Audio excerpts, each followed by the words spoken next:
And I know we'll have some time for questions at the end as well. So, um, so a little bit about the background. Students arrive to college with a variety of mathematical backgrounds and experiences. Um, their high school, or whether they've been away from math for a while, very, very varied in terms of their backgrounds. And these experiences really shape the way they view themselves as mathematical learners, right? Their identities, their mindsets, their self-efficacy, all of these things. Um, in our in our context at the University of Nebraska-Omaha, we use active learning and standards-based grading, and so students may or may not be familiar with that as well. So that's another challenge that sometimes we face. And then kind of relating it broadly to STEM, mathematics is often seen as a gatekeeper. Mathematics courses are often seen as these gatekeeper courses for students. And so it's really important that we know how students are experiencing these math courses and trying to support them in their learning trajectories. So that's why I'm interested in studying undergraduate math research and specifically first year mathematics courses. So a little bit about standards-based grading. I'm not sure who all is familiar with it. I know that alternative grading methods have been gaining in popularity in recent years. So this is just one type of alternative assessment methods. And it's based on these clearly defined learning objectives. And the goal is to give students multiple attempts to demonstrate their knowledge, their understanding on these specific learning objectives. And then another large goal is to de-emphasize the grading and the points, and really emphasize giving students clear feedback so that they can learn from what they did before, learn from their mistakes. And something that we always emphasize is that we're trying not to penalize students for not knowing something yet. We're trying to just give them feedback on what they do know, what they don't know, and then give them more attempts in the future, or more time in the future to grow their knowledge and to demonstrate it. So that's just a broad overview of standards-based grading. I can go into more specific details if people want at the end, if you have questions on it, and especially in terms of how we structure it.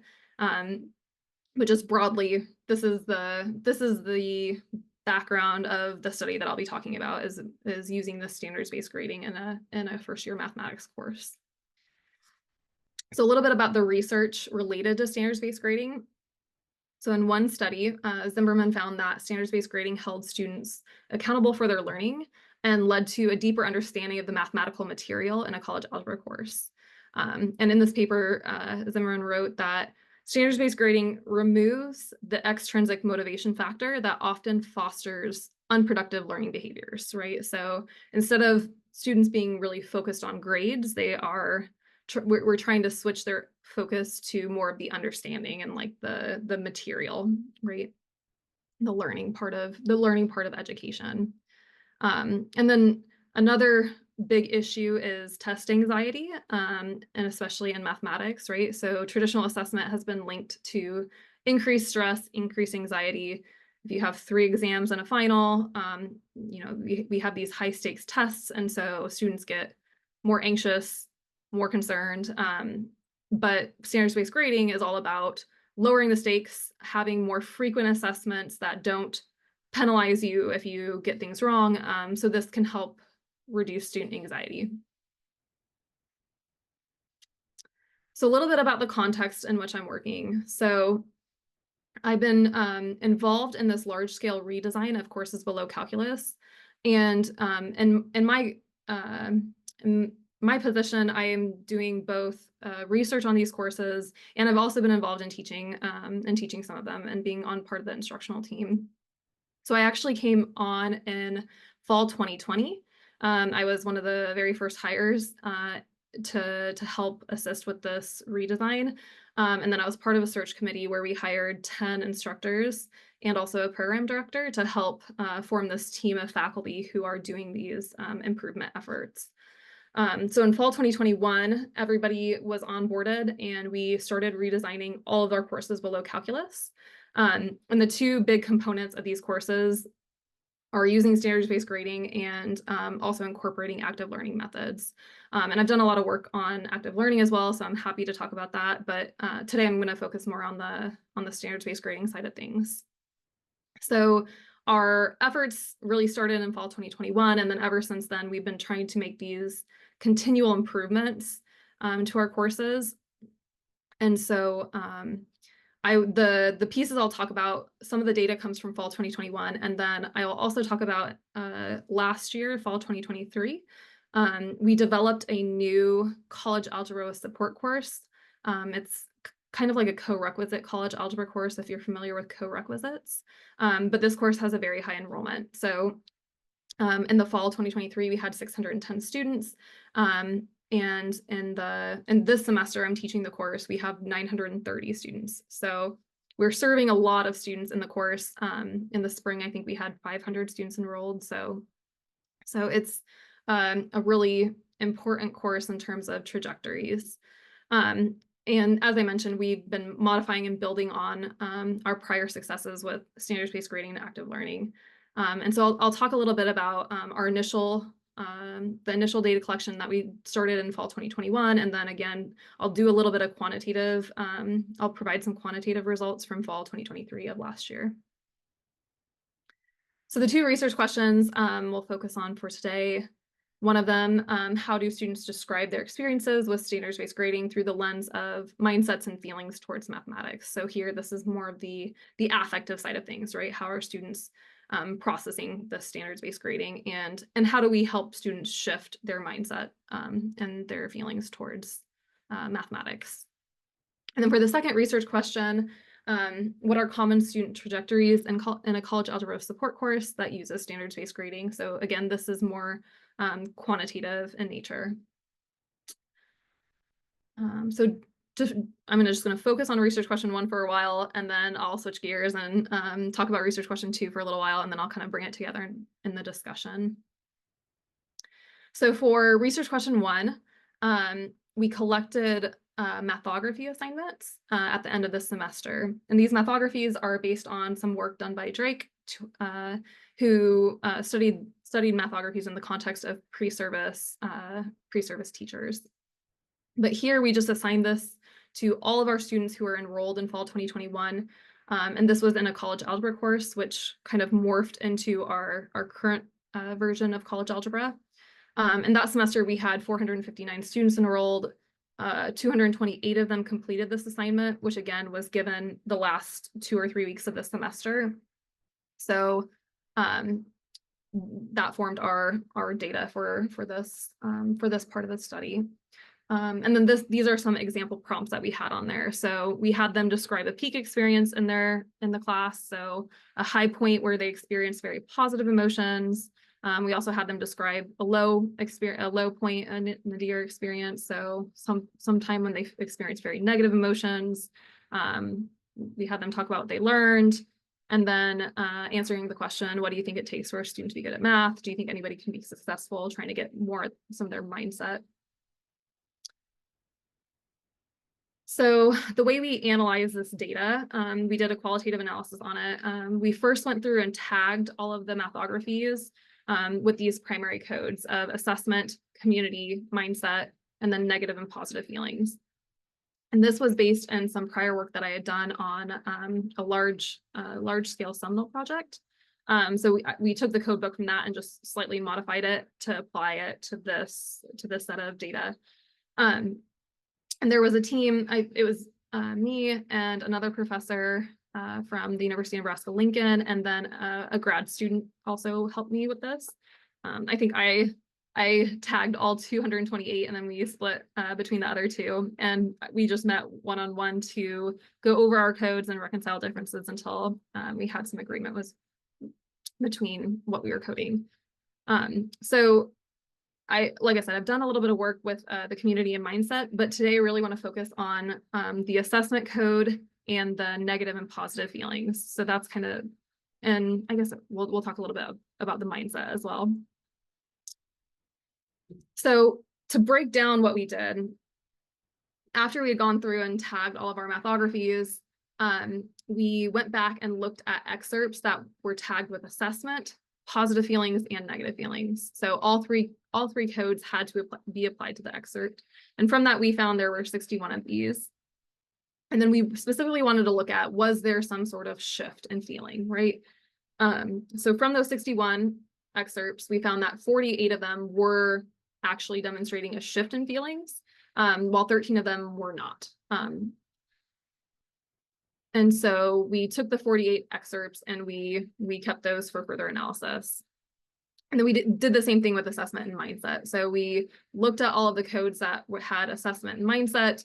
We narrowed that down to 123 excerpts. And then we asked for each of those excerpts, was there actually a shift, or were they just talking in general about mindset and assessment together? So we really wanted to narrow in on whether students were talking about this in some sort of way. I will also say we looked at, for both of these, we looked at the complement of this, so whether they were talking about positive and negative feelings and not assessment. And I think there were only 16 of these. So really, the assessment piece was tied into a lot of the feelings. So if students were talking about emotions or feelings, they were usually also talking about assessment in some way, which is in itself kind of an interesting result or an interesting finding.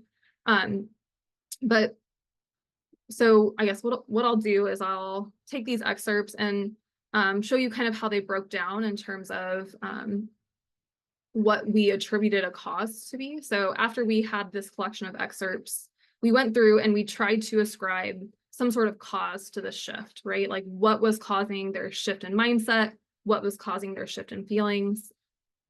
And these are the 5 causes that we came up with.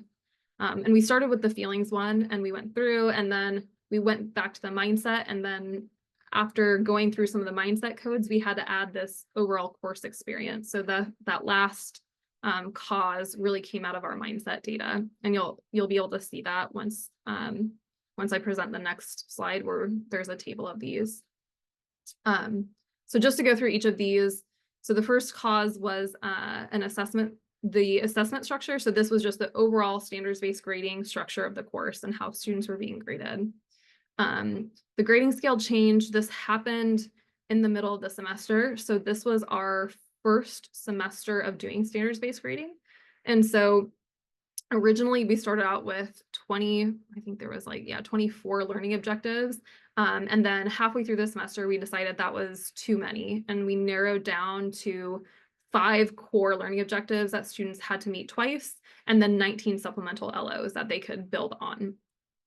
And so that came up a lot in students' reflections about this shift in how they were being graded, or this change in how they were being graded. The third cause was students' performance on the LOAs, so how they performed on a specific assessment. We called our assessments learning outcome assessments, LOAs, but they're really just like quizzes. And the quizzes were roughly every other week with just a few learning objectives on them. The fourth cause was external resources. So this is anything external to the class. So if they were visiting their instructors or TAs during office hours, if they were using their classmates as a resource. Some students talked about Khan Academy in terms of assessment, or anything external to the classroom. And then finally, the overall course experience. And so this was mainly students just reflecting back over their experience in the course and talking about how, they saw the hard work is paying off in the end, and things that they learned about themselves. So this table kind of gives a breakdown of all of our excerpts. So you'll see the 48 excerpts relating to feelings and the 56 excerpts relating to mindset.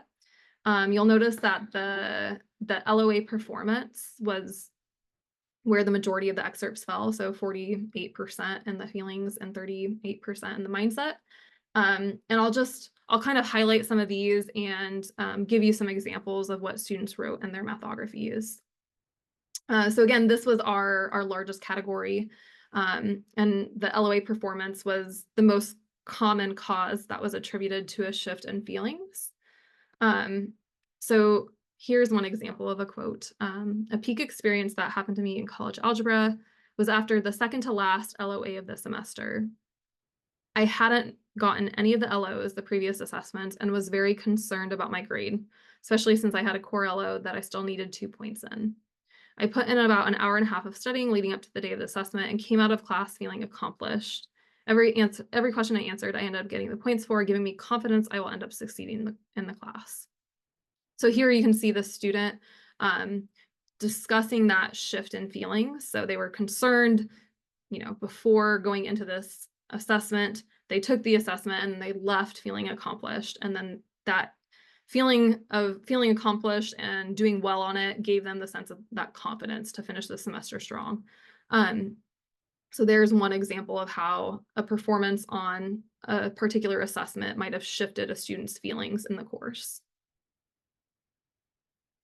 And so in addition to the shift in the feelings, the LOA performance also could be seen as a cause of shifting students' mindsets as well. So here is an example of that. A peak experience in my math story took place this year. I looked at my LOA scores, and realized that I needed to pick it up or I would have problems passing the class. So when the next LOA came, I studied more than I had for any other test, and it paid off. And now I'm on pace to pass the class if I keep up my study habits for the next couple of tests. This experience says that I, as a student, am someone who learns well from their mistakes and is a hard worker who wants to achieve his goals. So you can see here that shift in mindset of, I'm not doing well, I need to pick it up, or I'm going to have problems I'm going to keep up my good study habits. I'm going to learn from my mistakes. I'm a hard worker, right? And I can see my hard work paying off, which is that shift that ultimately we do want to see in students. You'll also notice, so this 0 is interesting, right? So the grade scale change really didn't seem to affect the mindset category at all, right? So the grading scale change was more just tied to the feelings. And whereas the overall course experience, there were a couple in with the feelings, but really the overall course experience was tied with the mindset. So as an example of that, the shifts in mindset, like I said, it seemed to occur over the entire course of the semester rather than just, yeah. So these are quotes that lend themselves to the entire semester rather than just a single point in time. So this student said, while many people would describe being good at math as simply receiving good grades, that is not necessarily the case. For me, being good at math means persevering when you are not completely sure how to complete something. Being able to make a mistake while learning and growing from it is extremely valuable, not just in math, but in life as well. Initially, my goal was to receive a C in the course. However, closer to the end of the semester, my goal is to receive an A in the course. I will be much happier knowing I gave this class my full effort and was rewarded for it. So this student actually had more backstory. So the student was talking about, and you can see this in the second part of their quote, the student was talking about how in the beginning of the semester, they had very low expectations for themselves. They're like, I just want to pass the course with a C. And then as the semester went on, they gained this mindset of, persevering and seeing math as something more than just getting good grades. And so, being able to make mistakes and learn from them and grow from them, the student shifted to thinking, well, I can do well in this course. I can get an A in it. And really their mindset changed over the course of the semester because of the course experience. So the other shifts in mindset occurred just based on the structure of the course, the standardized grading structure. So this was a really salient quote here. So I feel like I got a lot out of this math class. One of the main things I got out of it was that it's okay to make mistakes. The only way somebody will get better at something is practicing as much as they need. The LOAs really helped me realize that if I can't get something on the first, second, or even third try, I can always try again and not get penalized. This also really helped me feel more relaxed while I studied for the LOAs because I wasn't constantly in fear that if I do badly on a test, my entire grade will plummet like in past math classes I've taken. So this kind of mixes both mindset and and feelings. You can see the feelings in here as well. But really, that's what we want students to be taking away from a standards-based grading course, right? Is that it is okay to make mistakes, and as you make mistakes, you learn from them, right? That's the whole goal of standards-based grading. So in our data, the majority of the shifts that we encountered were from negative to positive feelings. But we also, so I think there was 3 examples where we had a negative shift from negative to positive. And then we also had a few that were shifts in feelings from negative to non-negative.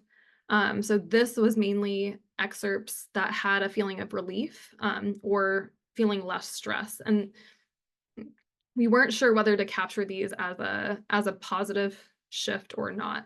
But here's an example of what I mean by that. So my peak experience was after our 4th LOA. I had many of the LOAs to still complete, and it was stressing me out. When I got the LOA back, I completely answered all the questions correctly that I was worried about. I was halfway across the country for my family Thanksgiving, still stressing about how I was going to get everything done for the semester. And when I saw it, it just lifted some weight off my shoulders, right?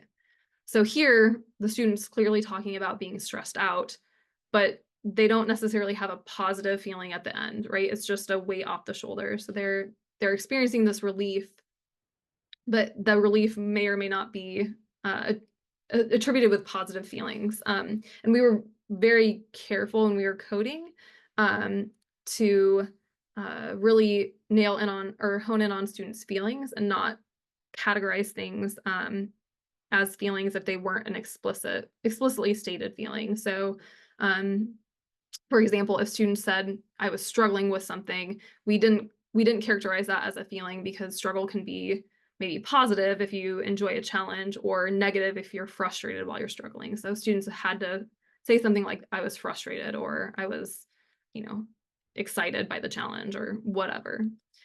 So this was an example where there was a negative feeling, but maybe not necessarily a positive feeling associated with the shift. Okay, so I'm gonna switch gears just a little bit and move to the second research question. So this research question is about common student trajectories in a college algebra support course. And so this data comes from the fall 2023 data. And for data collection here, we really lent on our institutional data from our systems data intelligence and data analytics office. So this is our Office of Institutional Effectiveness that has a lot of course grade data in addition to enrollment. So we could see students who had enrolled in the course, past mathematics enrollments, as well as future mathematics enrollments. So we gathered the institutional level data, and then we also gathered some course level data on specific learning objectives and when they were met throughout the semester. So this was looking at the week in which they met learning objectives. And here, this data, we had 610 students enrolled in that course in fall 2023. We also did the mathography assignment for the set of students as well, and I'm still working on analyzing some of that data. It just has taken a little longer. And the analysis that we performed, so I'll go into this one, the analysis that we performed, I will say it was not me that did most of the quantitative analysis. I was working with another professor, Dr. Chang, Dr. Xiaoyu Chang, and she did most of this, so I won't be able to answer like super specific questions about the analysis, but I can definitely share what we did.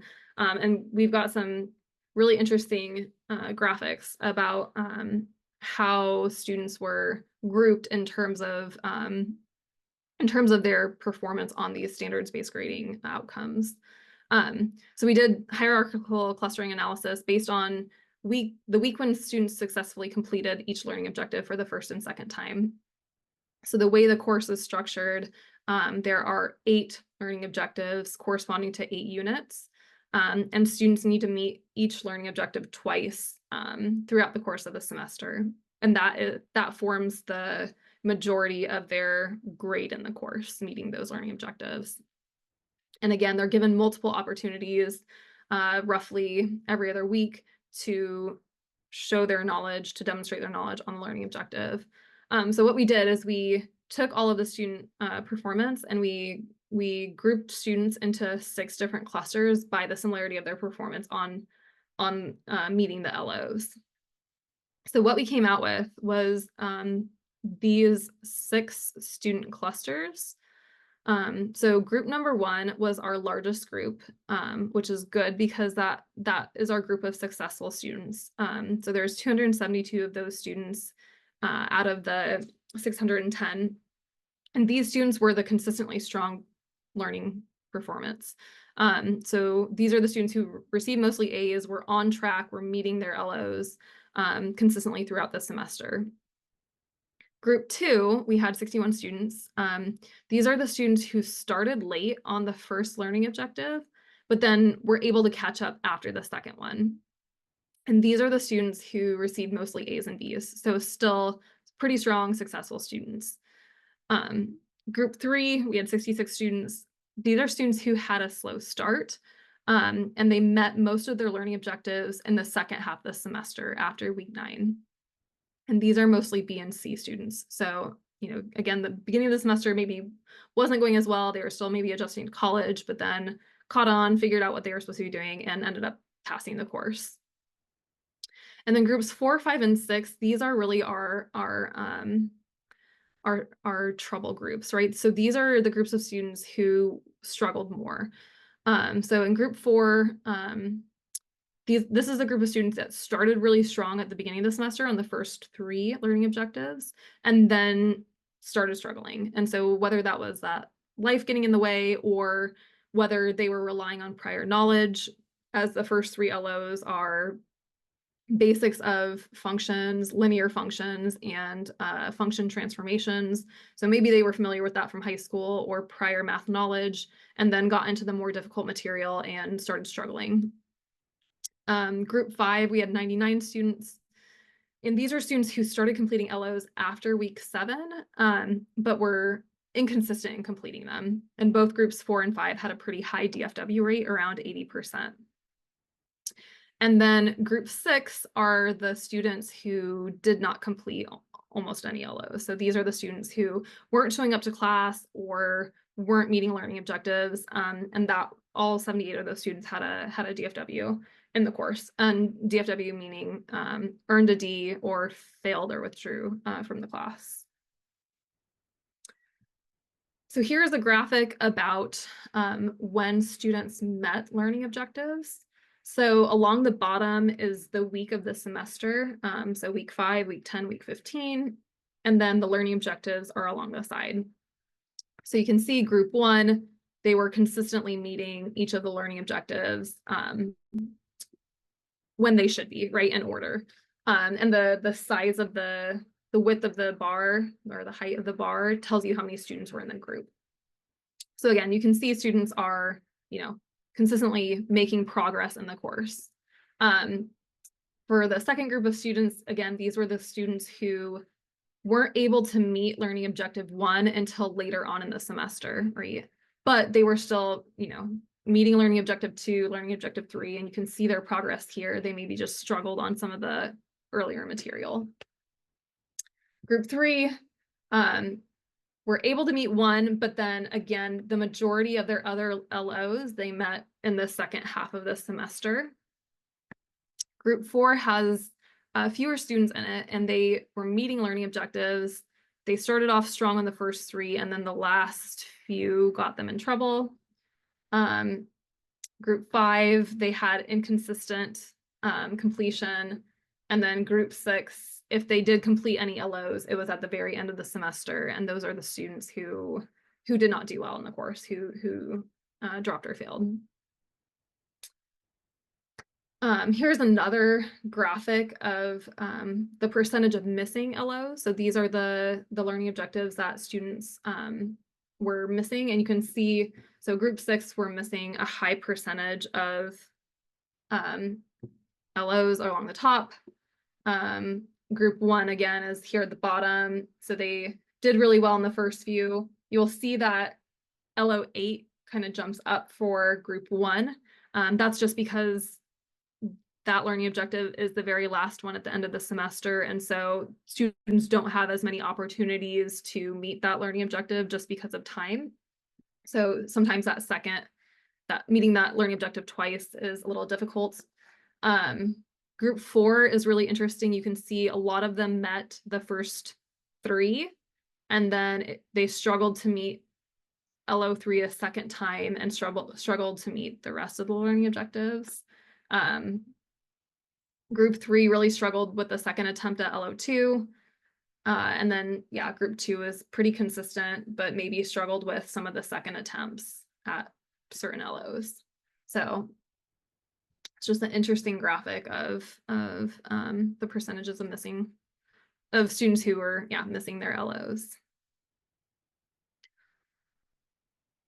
So to talk about kind of this data collectively, going back to the first set, the most prevalent cause of a shift in the mind of both emotions and mindset, feelings and mindset, was the LOA performance. So this shows that really students are still motivated by their grades on assessments. The Zimmerman article, said that standards-based grading can remove the extrinsic motivation, but I don't think that outcome is guaranteed. And I think still in a lot of our data that we've collected, students really care about their grades and they care about how they're doing. So the standards-based grading structure, what we've seen is that it can help students persist in the class rather than just become discouraged after a nadir event. And you can see that in the second bit of the data that I showed, how sometimes students have a late start, but that they can still catch up, right? They can still go back and meet that first learning objective, and they can still pass the course with an A or B. So really, standard-based grading allows time for these, slow starters, like groups 2 and 3, that can kick it in later in the semester. And again, this can help with that growth mindset, right? If you keep working at something, then you can hopefully continue to make progress and see that learning from mistakes is beneficial, and you don't have that like punishment or that penalization of your traditional grading. So for some ideas that we have for future work, we have also been looking at success in subsequent math courses. So I have a little bit of that data as well. We've looked at students who took, yeah, I guess it says it there, the 74 of our 610 students who took the college algebra course last fall, then took trigonometry in the spring. And we're looking at how our trig enrollment, which is the course afterwards, has been changing, and actually it's been growing. We've been needing to add sections of trig to accommodate more students who are getting through our college algebra sequence. And then again, the hope is those students, if they're STEM intending, then hopefully they're able to go on to calculus and pursue their STEM major, and math is less of a barrier for those students to continue on. We've also been doing some analysis between our college algebra support course and our traditional college algebra course, in terms of how those students are doing in trig, and if they're doing comparably, and they are. Students who are earning an A in the course are going on to earn an A or a B in trig. Students who earn B's and C's are a little bit more in danger in the next course, but I think that's fairly common across all courses. And then one thing we're really keeping an eye on as well is students' future success in Calculus 1. And at UNO, at least, all of our courses below calculus use a standards-based grading, but our Calculus 1 courses right now are very traditional in their grading and their instruction. And so I think for some students, it's been a little bit of a shift going back and saying, going into those courses and kind of going backwards and being like, oh, now I do have to worry about the 3 exams and a final again. So I think it'd be interesting to see students' perceptions of that as well, transitioning from some of these standards-based grading courses back into a course that uses more traditional assessment measures. In terms of the continued qualitative analysis, I'm curious if students actually see more frequent assessments as being lower stakes. I think one thing we're running into this semester, we are giving students plenty of opportunities and multiple opportunities, but I think they're still very concerned and stressed out, and they don't actually see assessments as being lower stakes. I think some students do, some students don't, but I think it'd be an interesting question to ask and to probe into a little bit more. I'm also really curious about extrinsic versus intrinsic motivations. They say standards-based grading can decrease extrinsic motivations, but we've seen, students are still tying their feelings to assessment. They're still thinking about assessment in terms of how their mindsets are going. And so I think I think there's more there to disentangle. And then there's this differences between negative to positive and negative to non-negative, right? Is a negative to non-negative still a shift in the right direction? I mean, I would argue that it is, but what does it mean, right? And can we push further and help students have a more positive outlook on mathematics in general, and their mathematical selves, their mathematical identities?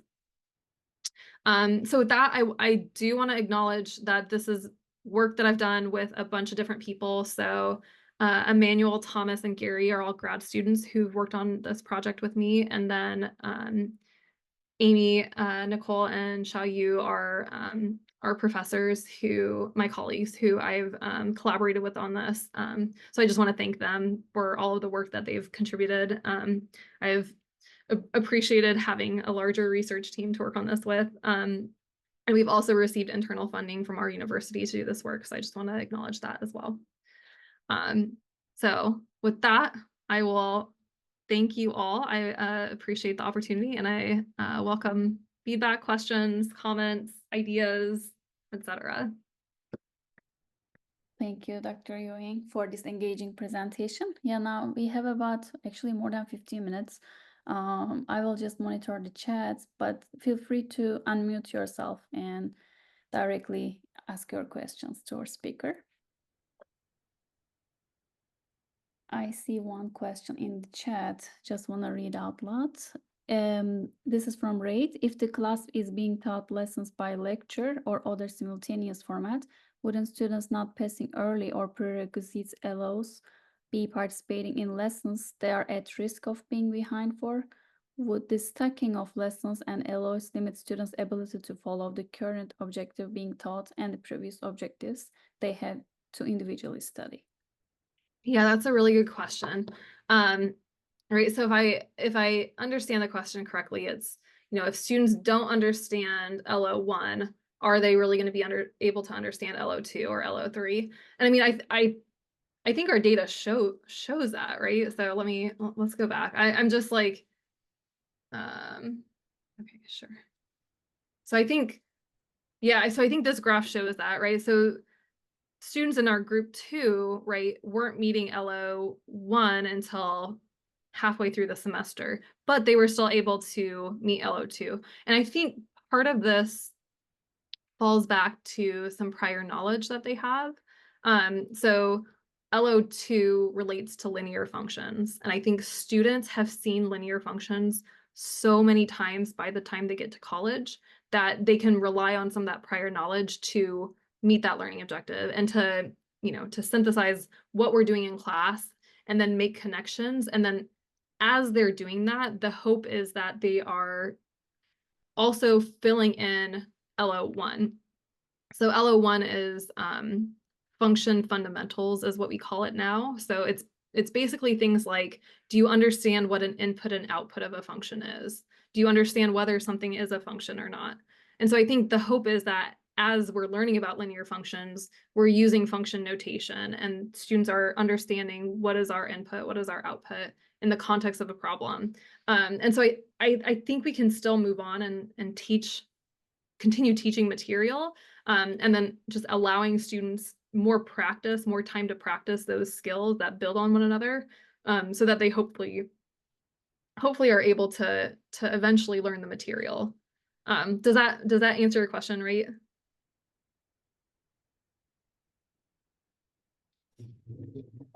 Yes, it does. I was also, so do you find that like learning the context for like why somebody needs to know something helps them if they missed like that previous LO, like seeing what it's Yeah. actually used for? Yeah, to like give them some motivation for, why should we care about function transformations? Well, it's because when we get to things like quadratic functions, we can use transformations to think about like different forms of a quadratic function, like vertex form. That's something I was teaching in my class this week. It's like, oh, we're forming these connections. And actually in this college algebra support course, we have built in these connection days where in LO2, when we talk about LO2 at the end of that unit, we go back and we say, okay, how does this relate to LO1? And so students are continually getting that practice with previous LOs because we try to link back to, how does this relate back to what we just talked about? How does this relate back to what we just talked about? And so again, they're getting that repetition, that practice.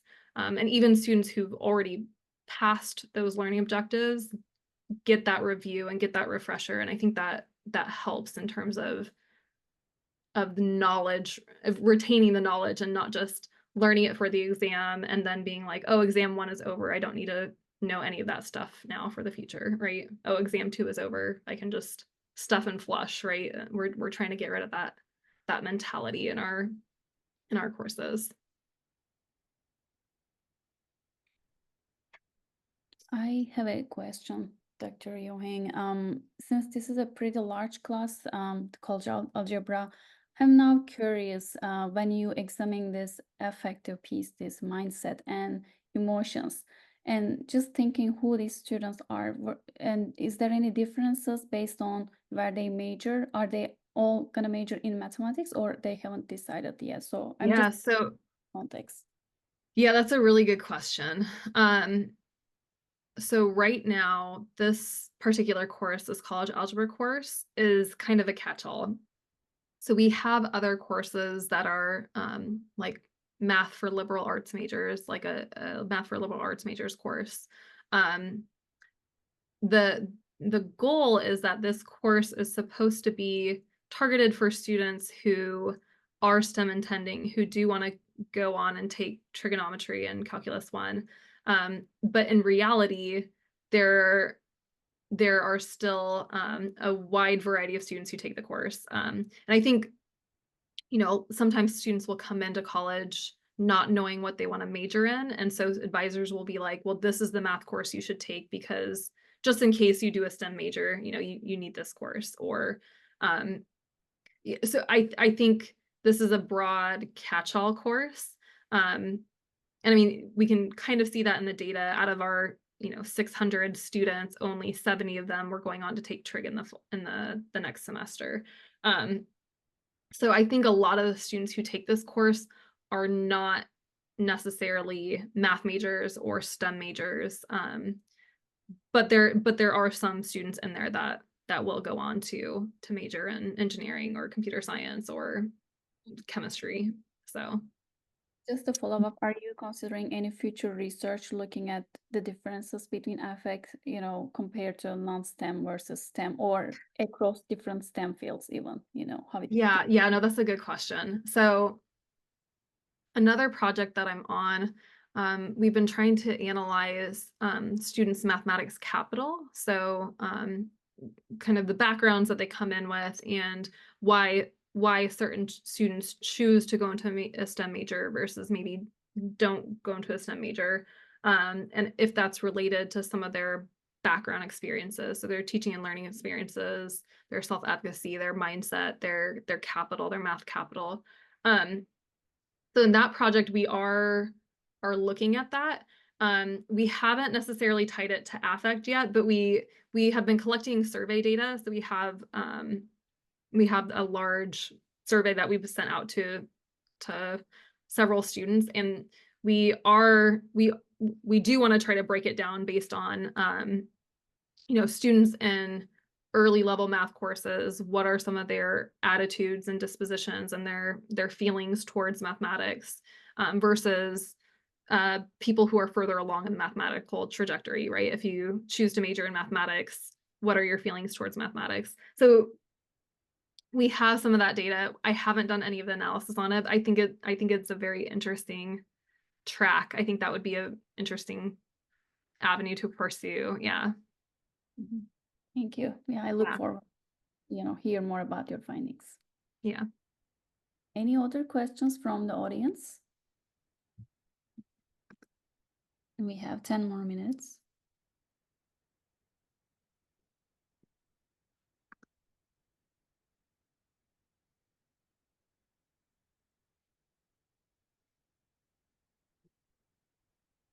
Actually, I'm looking at my discussion board. I have some students who are working who can't be here, so they posted some questions.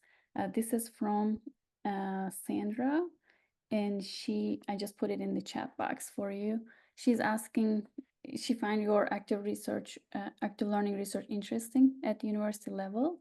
And she says this is her first year returning to school, and she is surprised that most university educators do not create active learning spaces.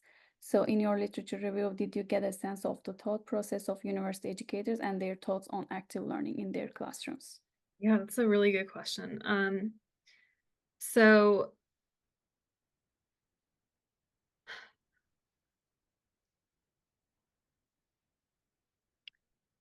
so I don't know. I don't know that this has been studied broadly. I know that active learning, like university professors have been slow to uptake active learning. I don't know necessarily why that has been.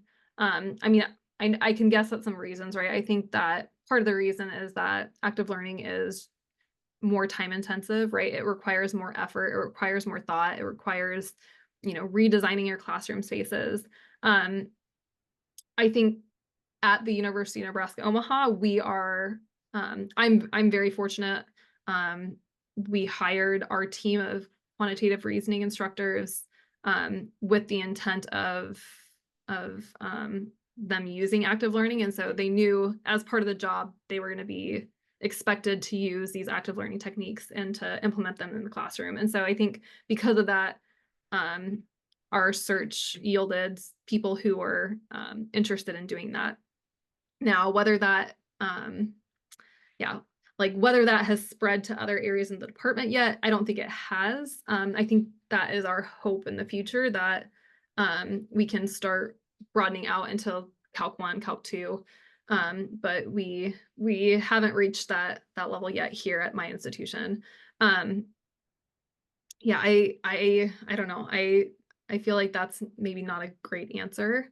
Um, yeah, I mean, I think the issue with active learning is just that it takes time and effort. And, I'm a big proponent of it, but I just think, yeah, I don't know. I'll leave it there.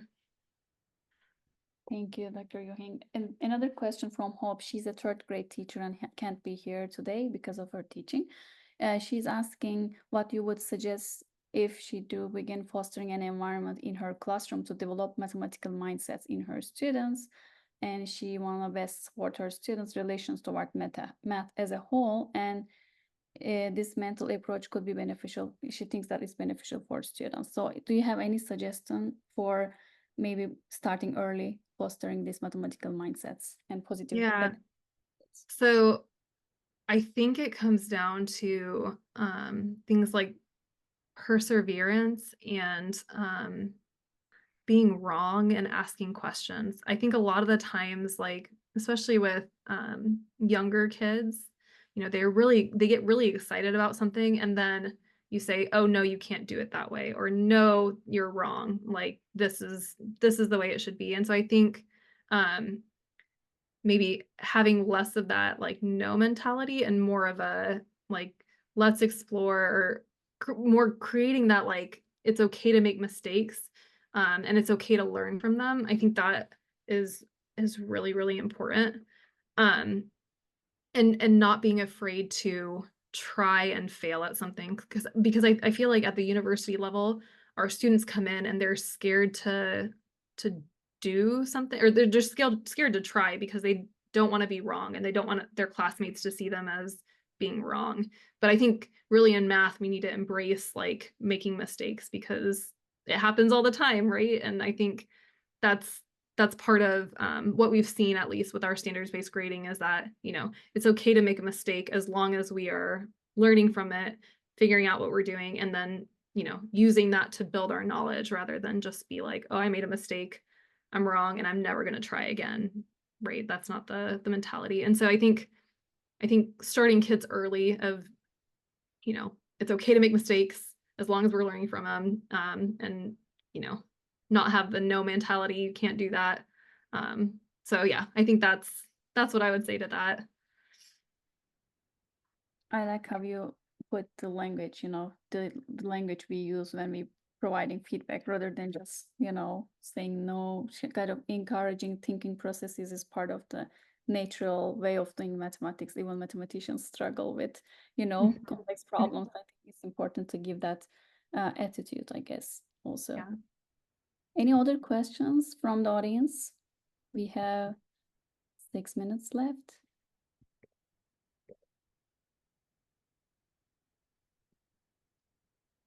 I guess the other thing I'll say, I don't know, kind of along the lines of that, I don't know if any of you are familiar with the building thinking classrooms in mathematics.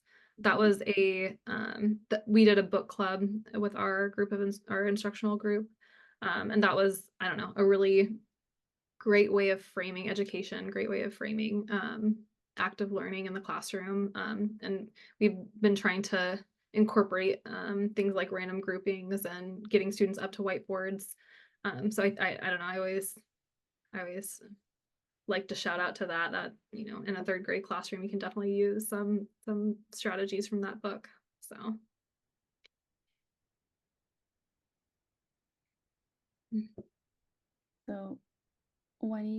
maybe I have a small question. You mentioned mathography assignments in your presentation. Is it an already designed assignment, or you, as part of this project, developed some kind of module? Can you say more about it? Yeah, so it was based on let's see, it was based on it's way back in the beginning. Yeah, so it was based on Corey Drake's work. Oh, I stopped share. But she has developed a mathography, and then we took it and modified it. So her work is done with pre-service teachers, and I think we changed the prompts slightly. We added a few prompts, and then since then we have modified it further, just kind of distilled it down. But I think a key piece is asking students about their peak experience, asking students about their low experience. And like I mentioned, we did that at the beginning of the semester. So coming into the course, what has your peak experience with math been in your entire life? What's your low experience been in your entire life? And then we ask it at the end of the semester, what's your peak experience in this specific math course? What's your low experience in this specific math course? And then we ask the question, what do you think it takes for a student to be good at math? And we've done some data analysis on the mathographies from last fall as well. And we have some interesting student data on mindsets. Yeah, I just found the resource when I Googled. Thank you so much for saying more about it. I didn't know that mathography. Yeah, and there's also a math biography. I would say there's also a more recent article. I forget where it was published, who it was published by, but I have it talks about how you can use the mathography in different contexts in math, about how, it's good for introductory level math courses, but it can also be insightful for upper division courses as well. Just, how students relate to themselves as math learners.